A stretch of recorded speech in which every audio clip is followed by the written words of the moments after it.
YouTubers, welcome back to the channel. This is another episode of IFixStuff and Know Things.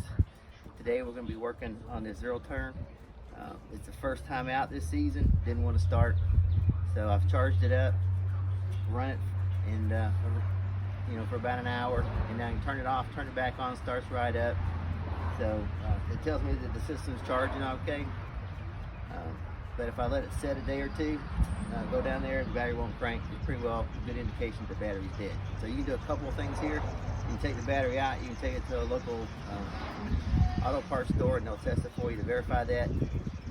I babied this battery all last year, so I know it's dead, and I'm going to show you how to replace it today. Okay, one important thing to note whenever you are looking for your replacement battery is you really want to get your positive and negative terminals on the right sides of the battery. So you'll see here that my negative terminal is over here, and the negative terminal on my replacement battery is on the same side, with the battery orientated like it needs to go in. And so the positive terminal. So we're gonna undo these bolts now. We'll get these out and we'll get the other battery in, reverse the process to put it back together.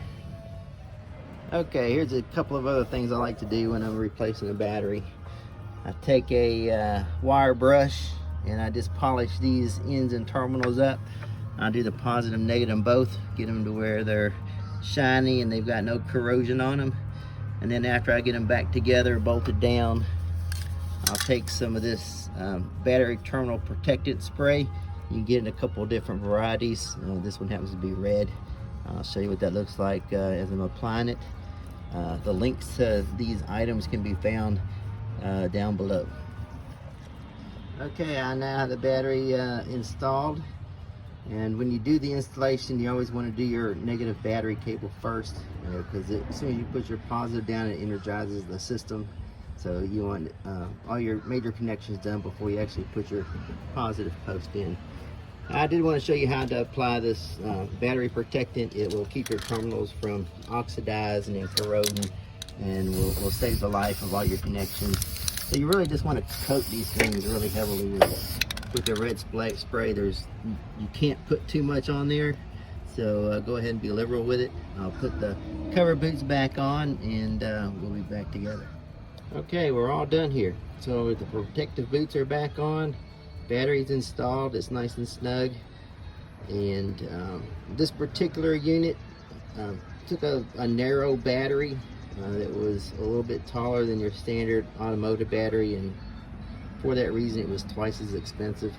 So I just modified the casing to accept one a little bit wider and use a battery that's a good bit cheaper.